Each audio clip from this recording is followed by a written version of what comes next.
السلام عليكم ورحمة الله وبركاته. بسكوت البرتقان يا جماعة، بسكوت السمنة، بسكوت المكنة، كل ده بنقوله على البسكوت بتاعنا النهاردة.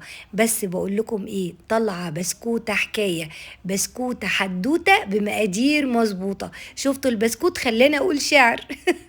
لسه طالعة من الفرن، بصوا التسوية بتاعتها، شايفة حجمها ما زادتش سنتي، زي ما دخلت الفرن زي ما خرجت، على قد البسكوتة مقرمشة وناعمة، بس ماسكة نفسها، ماسكة نقشتها، النقشة مسحتش، على الرغم ان حاطين فيها نشادر وحاطين فيها بيض. ويلا جري على المقادير.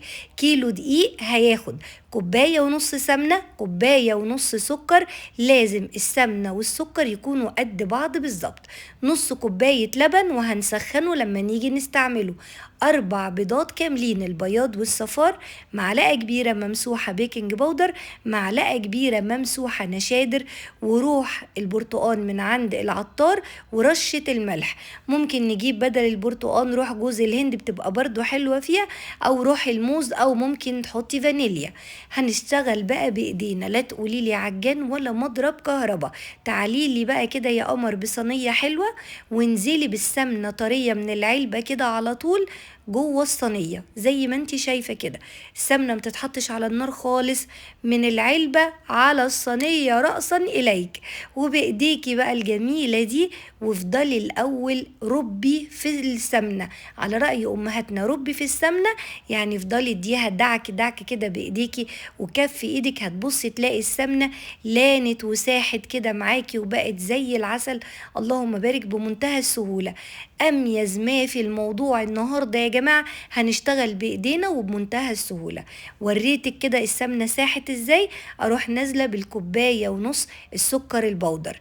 تاني يا جماعة، هنا السمنة والسكر لازم يكونوا قد بعض بالظبط زي ما انتوا شايفين، وافضل برضو ارب فيها بكف ايدي كده وبصوابع ايديا لغاية ما السمنة تشرب السكر البودر وتسيح معايا ولونها يفتح بمنتهى السهولة زي ما بوريلك كده.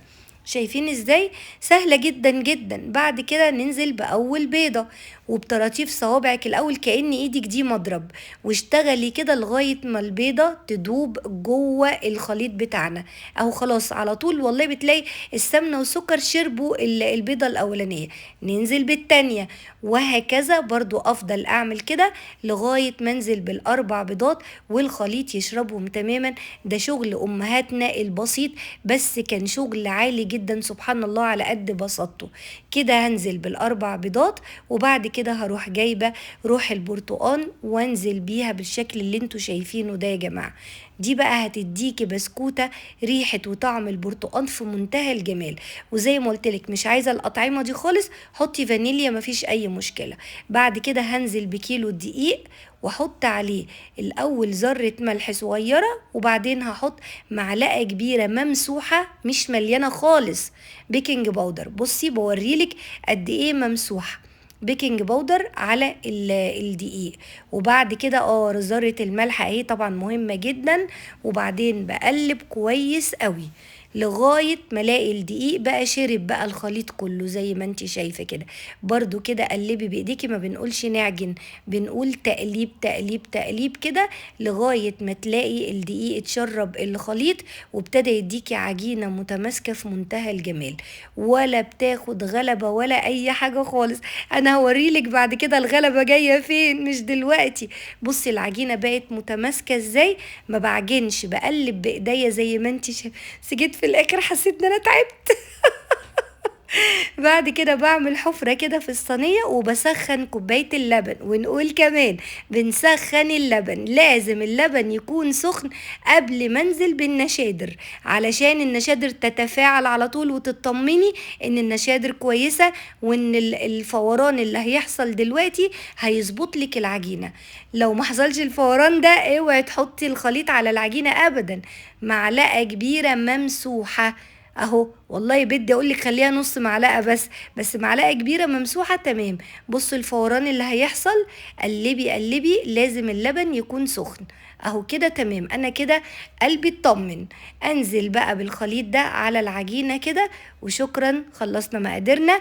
يلا بينا بصوابع ايدينا نشرب العجينه بخليط اللبن والنشادر.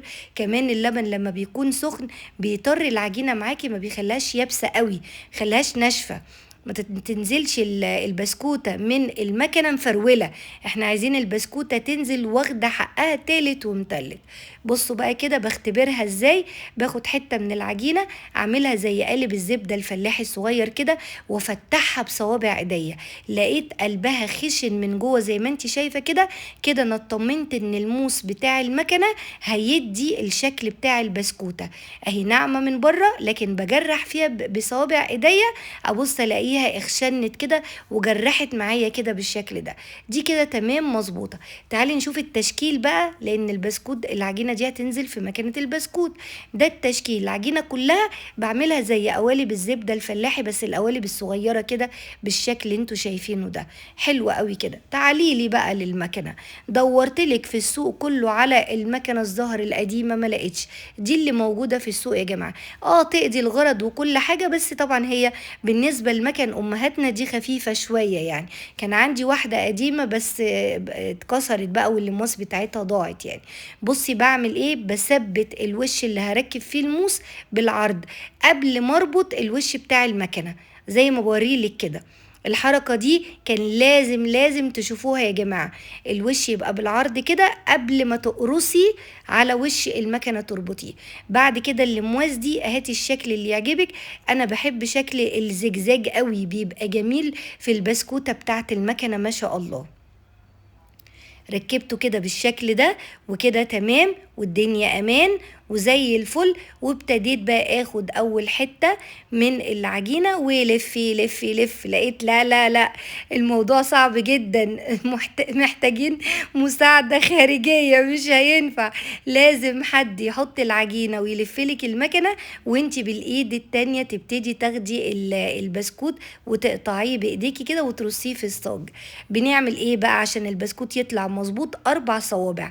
البسكوتة طولها بالاربع صوابع بتوعك. طبعا الموس اصغر من وش المكنه، فعشان كده كان عمال يطلع عجينه من الجنبين. بس طبعا عشان ما نهدرش، كل شويه نوقف ونلم العجينه وناخدها تاني. بصي كده بالاربع صوابع. هوريلك دلوقتي، هنا قصدت ان انا اقرب شويه. بصي طول البسكوته على الاربع صوابع بالظبط، تطلع كل البسكوتات طول واحد بالظبط. اهو بصوا ده كده الموس اللي هو شكل الزجزاج، بيديني شكل البسكوتة الجميلة. والله يا جماعة ريحة البرتقان وريحة العجينة كانت في منتهى الجمال، اللهم بارك. بصوا الجمال، شايفة نازلة سلسة ازاي؟ عشان اللبن كان سخن طرالي العجينة شوية، وكمان اتفاعل مع النشادر بمنتهى البساطة. شوفي لي بقى شكل الصاج الجميل، شكله يفرح ازاي، الله اكبر. فرن 170 وممنوع الشواية تماما، يكون سخن قبلها على 170. شايفة لما قست البسكوتة بالاربع صوابع طلع كلها حجم واحد ازاي؟ ودي اول ما خرجت من الفرن يا جماعة ما شاء الله. مش انا بقولك بسكوتة حدوتة بمقادير مظبوطة؟ شايفة الجمال والتسوية؟ ما شغلناش شوايه خالص. عندك مروحه اهلا وسهلا، ما عندكيش مش مشكله، سيبي وشها فاتح، المهم عندي انها تستوي من تحت. شايفه النعوميه بتاعت البسكوته والقرشه الحلوه بتاعتها، ولا ريحتها وجمالها يا جماعه. وبكده عملنا النهارده اسهل بسكوت تعمليه في الدنيا. قومي دلوقتي يا ست الحبايب، هاتي الصينيه وهاتي المقادير واشتغلي بايديكي، والف هنا وشفا، والسلام عليكم.